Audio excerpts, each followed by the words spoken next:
Yo, what's good? It's your girl Crombie. This is another episode of Talking Football with Crombie. It's week 4. Yo, I'm still a little bit upset about Monday, but we're gonna get into that. I've changed up the format of how this is gonna go for this episode and probably episodes moving forward. So, without further ado, let's get it. Hey. Oh, yo, what's good? Man, it's some teams that been in they bag. Like, I'm talking about they bag. They started the season, they 3-0. But, like, how much are in they bag are they? Let's talk about it. And what teams am I talking about, right? All right. So, Bills in they bag. Okay. Who else we got up in here? Titans. Okay. Titans been in their bag. All right. Who else? Chiefs. You know, I'm feeling a little salty about this Chiefs, but we'll talk about it. All right. Who else in here? Green Bay. MVP? Who else? The Bears. I don't know about this one. We'll talk about it. Who else? Pittsburgh. What's good? And I think we got one more team that's in a bag. Let's talk about them first. Now, there's a couple of other teams that are 3-0. We talked about the Steelers, the Bears, the Packers, the Chiefs, and then also the Titans. But I want to call this section of the show Real Deal or David Copperfield. I already talked about the Seahawks, and obviously they're the real deal. Now, if they can't get it cleaned up on the defensive side, it's going to put a lot of stress on Dangerous, and he's going to really have to Superman harder than he already is. That's for sure. But let's talk about the Steelers. If you look at the teams that they play, they're combined 0-9. Yet, the Steelers are at the top of the AFC North. And then, the Bears. They beat teams that have combined for 1 win and 8 losses. And to also add that they just benched their quarterback, the quarterback that they went up in the draft to get, that they gave up draft picks for Nick Foles, who they also paid a lot of money, who should have been starting anyway. We'll talk about that later. The Bears have won every game this season by 4 points. Not the real deal. Packers. I talked about Russell Wilson being the MVP, but Aaron Rodgers is telling everybody to hold his beer right now. The man is balling. Packers, real deal. And just to add on to Aaron Rodgers, he currently has 9 TDs and 0 interceptions. And overall, the Packers have yet to give up the ball. Not a fumble, not an interception, nada. I like this team. And, of course, they're the Chiefs. And I'm not going to lie, I'm pretty salty. My team on Monday night, the Baltimore Ravens, we went up against the Chiefs. And if we haven't given Andy Reid his flowers yet, I've been saying it, we have to. I talked about Sean McVay being a genius, a mastermind. Andy Reid, this dude's Einstein. I'm talking about the type of plays that we saw out there on Monday. Mind-boggling. And obviously the Baltimore Ravens defense felt the same way. They couldn't keep up. Chiefs, real deal. Titans. This is a team that I'm on the fence on. I love Mike Vrabel. Head coach is awesome. But they struggle right outside of the red zone from like 21 to 40 yards. Ryan Tannehill could not get the job done. But when they get in the red zone, they're pretty good. Now, there's another team we haven't talked about. It's the Bills. It's Josh Allen. It's a team that nobody's talking about in the AFC East. And quietly, Josh Allen has stepped up to the task at hand. He's been showing that not only could he be the franchise quarterback, but he's also a leader. And his guys are following him wherever he goes. And quite frankly, I like it a lot. I'm really liking what I've seen from Josh Allen. He looks to be very comfortable in the pocket. Last season, he just... bad footwork, a lot of different things just didn't go well. But this season, it looks like he's turned over a new leaf. So, I like the Bills. I'm going real deal. And then, of course, I talked about the Seahawks. I talked about Russell Wilson, who I know is in the race for MVP. And honestly, I think this team is the real deal. But the super scary thing about this, and it is the season of Halloween, it's spooky that their defense is ranked 32nd, yet they still find ways to win games. Like, what? Baltimore Ravens versus the Washington football team. Baltimore is obviously coming off a game that they would love to forget. The Chiefs absolutely demolished them at every phase of the game. There was one highlight, though. Devin Duvernay would run back a 93-yard punt return. Highlight of the game. Inexcusable, Baltimore.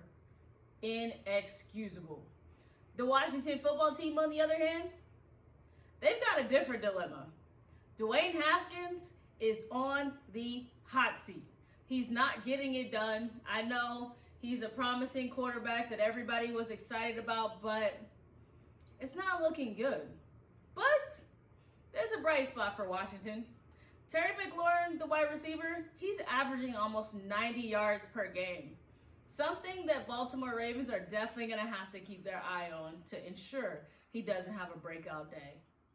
Overall, Baltimore wins this game because, quite frankly, their feelings are hurt. And after a tumultuous game against the Kansas City Chiefs on Monday, the Washington Redskins, they'll feel the wrath. Los Angeles Chargers versus the Tampa Bay Bucks. You got Herbert versus Brady. In Brady's career, he's 19-5 against rookie quarterbacks.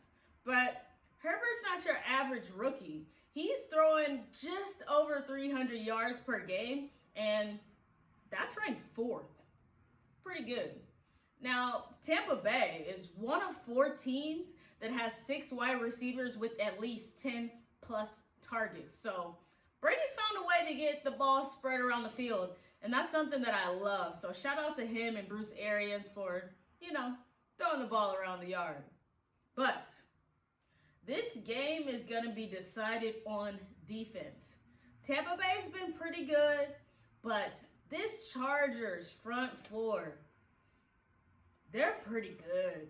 And if Tom Brady doesn't get the ball out fast, he's going to take quite a few sacks this game. Overall, I have the Tampa Bay Bucks winning at home. This is what Tom Brady does. He beats rookie quarterbacks. Now, I do think that the Chargers will give Tampa Bay some problems.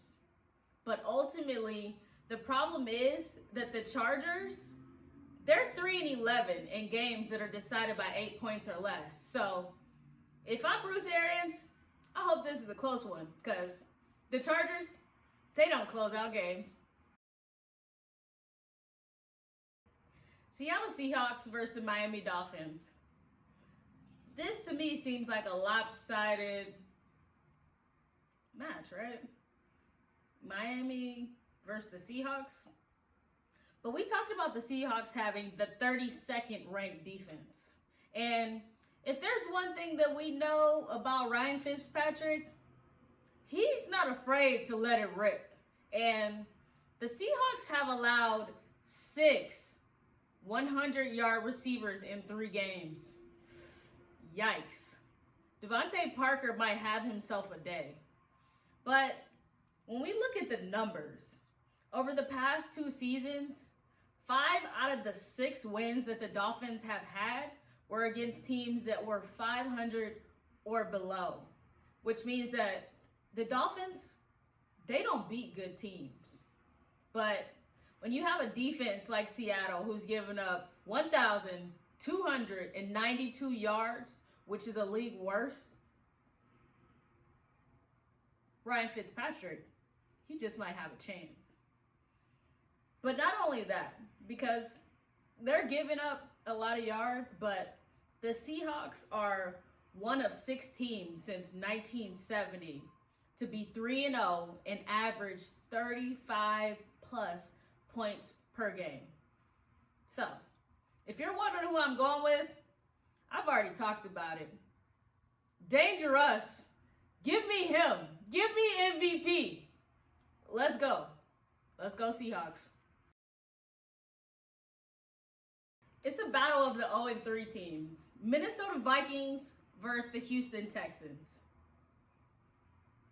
It's a tough one for me. When I think about Deshaun Watson, when I think about Kirk Cousins, I see 2 quarterbacks that just really haven't hit their stride. And when I look at how many hits that Deshaun Watson has taken week to week, just last week in week 3, he was sacked 5 times and he had 12 quarterback hits. The Texans paid a lot of money to let their quarterback get beat up. I'm just saying. And then I think about the number 38. That's how many points the Houston Texans have been outscored in the first 3 weeks of the season. But Minnesota, have they just had a tough go? Was their schedule just tough? Is that why they're 0-3? Quite possibly. The teams that Minnesota have played are a combined 8-1. That's pretty damn good. Now, there are some things that are pretty concerning about this Texans defense.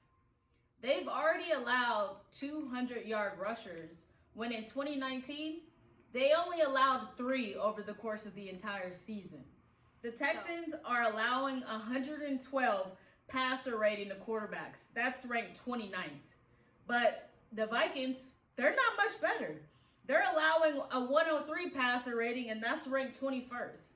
So this game could definitely be a shootout. And I'm taking the Minnesota Vikings. I took the Vikings before, and they let me down. But I know that this is going to be the time that they don't. They're going to find a way to get a win. New Orleans Saints versus the Detroit Lions. Drew Brees versus Matt Stafford. 2 teams that collide and generally score a lot of points. The last time these teams met up was in 2017, and the Saints would win 52-38. But this year's different. Drew Brees has been throwing a lot of checkdowns. We don't really see him pushing the ball down the field. And New Orleans defense, they've been pretty inconsistent. They're allowing tight ends to score at least 1 touchdown per game. And as far as their pass defense, they're allowing QBs 107 passer rating. That's 24th in the league. Not good. Now, Adrian Peterson is balling. He's averaging 4.9 yards per carry. He hasn't been that good since 2012 when he was with the Minnesota Vikings. Sheesh. Now, it takes 2. And when I say that, I'm talking about Alvin Kamara. He's averaging at least 2 scrimmage touchdowns per game. Balling. Detroit's running game, I'm not sure.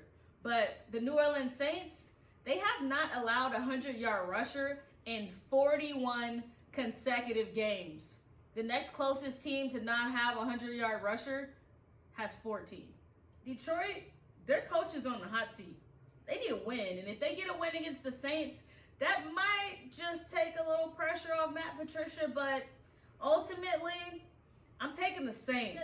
The Saints haven't allowed a 100-yard rusher in 41 consecutive games. Well, I'm going with number 41, Alvin Kamara. He gonna ball, he gonna catch, he gonna run. He might throw a touchdown pass. I don't know. The man can do it all. So, I got Saints. Let's go New Orleans. Cleveland Browns versus the Dallas Cowboys. this should be an interesting matchup at the start. But let's keep it 100. Or what about 13? Yeah. 13 games that Odell Beckham has been held to less than 100 yards. That is the worst of his career. I'm not an offensive coordinator, but I know on my play sheet, I'd probably have a side that was specifically for Odell Beckham. You know, the best wide receiver on my team. Just my opinion. Baker is 10 of 14 in wins when he plays teams that are below or that are 500 and below. Shocking. Now, the quarterback on the other side of Dak Prescott, he's not that much better. He's 9 of 14 versus non-divisional opponents, and that's the second worst in the league. The Cowboys have already allowed 9 passing TDs through the first 3 weeks of the year. Week 10 of last year was when they allowed the 9th touchdown. This defense, they're definitely a little bit soft in comparison to last year. Now, currently, the Cowboys have allowed the second most points per game to wide receivers. So, I know Odell Beckham hasn't gone for over 100 yards, and we haven't even talked about Jarvis Landry, but if there was a week to start a Cleveland wide receiver, it's this one. Talking of wide receivers, Amari Cooper averages 113 yards per game against the Cleveland Browns. That's his second highest against any team. So definitely look out for Amari. But the Cowboys, they have the triplets. That's Amari, that's Michael Gallup, and that's CeeDee Lamb. I expect them to show out a little bit. Cleveland is the only team that has 2 running backs that have 200 or more rush yards this season. And if you don't know who they are, or if you don't know by now, let me talk to you about Nick Chubb and Kareem Hunt, 2 RB1s that play on one team. Ballin'. Right now, the Browns have allowed 7 touchdowns to passes that were 10 or more air yards. And you say, nice, Dak's been throwing the ball all over the yard. He's got 400 yards a game. Cool. But Dak Prescott's completion percentage of passes of 10 or more yards down the field, 59.3. So with that said, I'm going with the Browns. Nobody's going to like this pick. I don't care. I'm never going to pick Dallas. I might pick Dallas. I don't know. It just depends. I'm going with the Browns. I don't know. I don't like the Cowboys right now. I just don't like the Cowboys. And I don't really care for Dak either, but let's go Browns. Let's go Brownies. Jacksonville Jaguars versus the Cincinnati Bengals.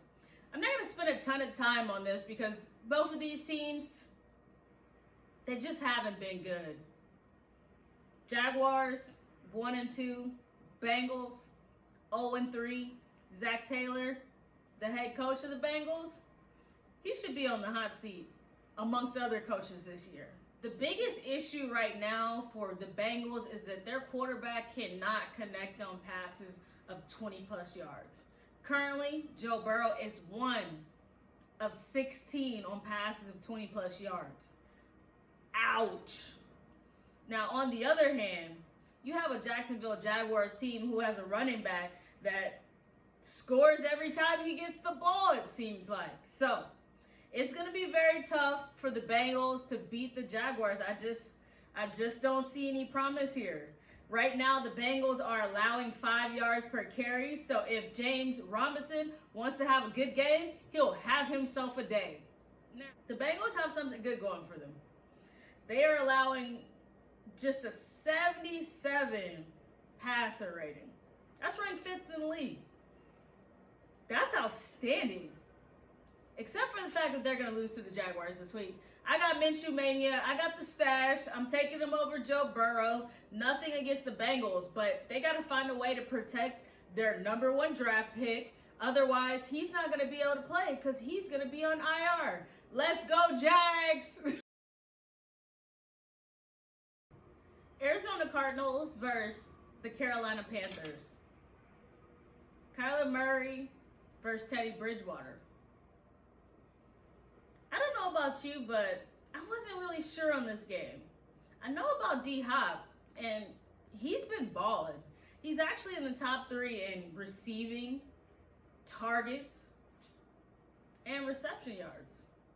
But his quarterback is one of 6 who has a sub-80 passer rating. But I don't think this game is going to be won through the air. Currently, the Panthers have allowed a top 3 running back in every game this season. And the Cardinals, they have Kenyon Drake, who averages about 75 plus yards from scrimmage or a touchdown in 6 consecutive games. That's dating back to last season. Now, Arizona's pretty tough against the pass, so not expecting DJ Moore to have a great game. And I don't believe that C-Mac is playing, so the Panthers they're going to lose. That's right. I'm taking the Cardinals. I got Kyler Murray showing up, showing out. New York Giants versus the Los Angeles Rams. This is a game that I think a lot of us already know who I'm picking. So I'm going to say it early. I'm going with the Rams, and let me tell you why. The Rams are 10-4 post-loss in the Sean McVay era. Excuse me. And you guys know I love Sean McVay, so I totally expect this team to turn it around after a tough loss last week. So Daniel Jones, I feel for you. You need Saquon. You do. But thus far in the season, the Rams have held 2 of 3 opposing quarterbacks to 1 touchdown or fewer. And to add to that, the Rams have Jared Goff, who is 1 of 3 quarterbacks that has a 70-plus completion percentage, averaging 9 yards per play. When I think about Daniel Jones, he has 29 giveaways since he started in the league. That's the second most in the NFL. So if you need another reason to go with the Rams, there aren't any more that you need. Go with the Rams. I got Rams.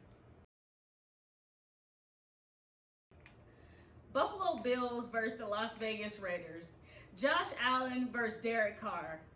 This could definitely be a shootout. The Bills are the only defense that have not allowed a touchdown on a deep pass since 2019. That's since last year. Okay. But Derek Carr is 2-1 in his career versus the Bills, and he's 2-0 when he plays the Bills at home. And this game, it's at Raiders. Just saying.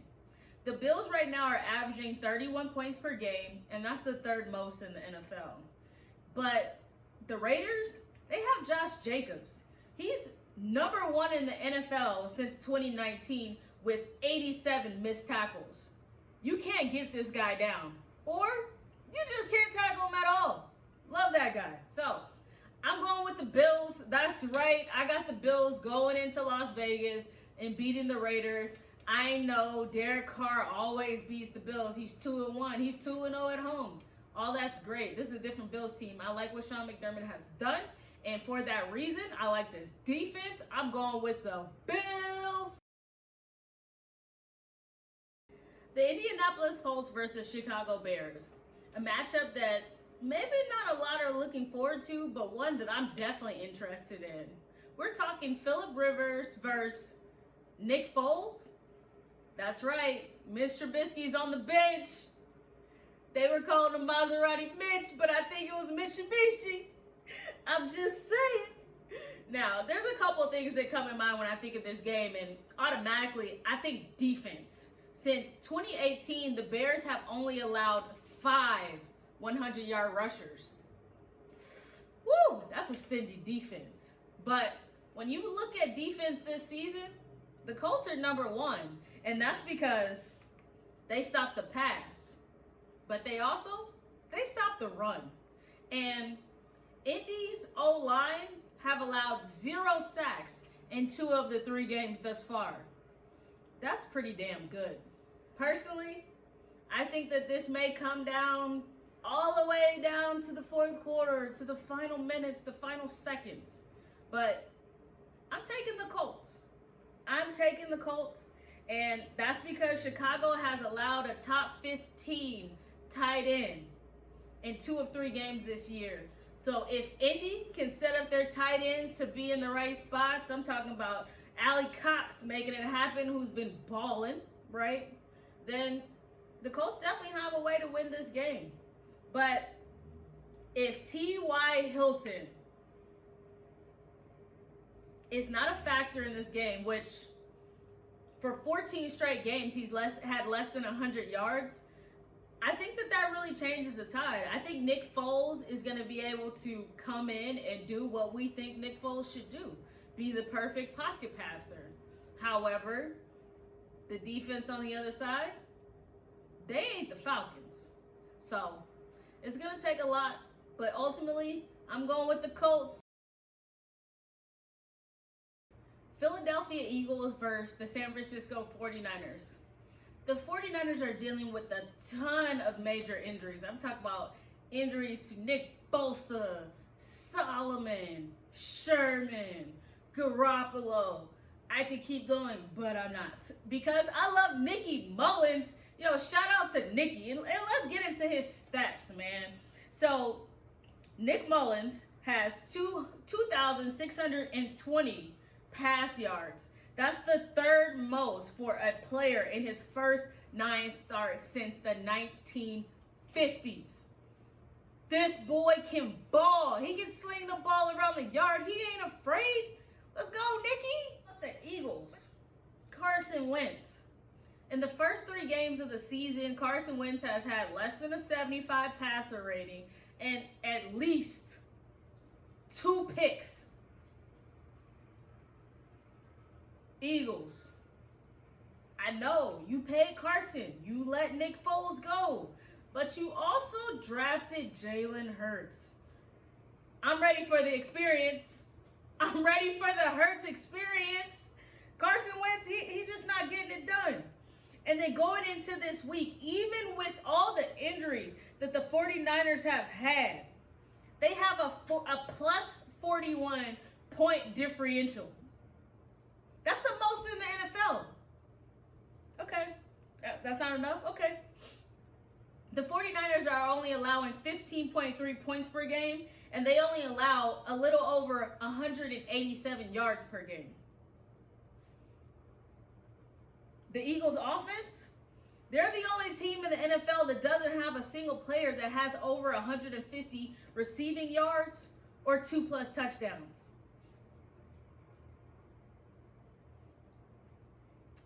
I got the 49ers beating the Eagles, even with all the injuries. I'm going with the 49ers. If the Eagles want to win games, y'all better put Jalen Hurts in, or y'all gonna be hurt. Atlanta Falcons versus the Green Bay Packers.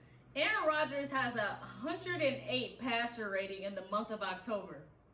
That's the highest of any quarterback in any specific month. And Matty Ice, he's been mighty lukewarm. We're still waiting for him to help his team get over the hump, but his defense hasn't given him any help. He has had Calvin Ridley, who is the only wide receiver to go for over 100 yards in the first 3 games of the season. Aaron Rodgers, he's 1-5 against Dan Quinn, whether he be a head coach or when he was a DC. So, how does this one play out? It's really going to depend because the running game is something that might play a factor. Todd Gurley has 150+ scrimmage yards in each of his career games against the Green Bay Packers. But Aaron Jones, he's one of 5 players that has at least 1 touchdown in each of the first 3 games this season. So, how does this play out? Well, I'm going with a team that doesn't have a turnover this season. I'm going with the Aaron Rodgers-led Packers. They're at home. I think they take advantage of an Atlanta Falcons team that hasn't found a way to get a win yet. So, go Pack, go.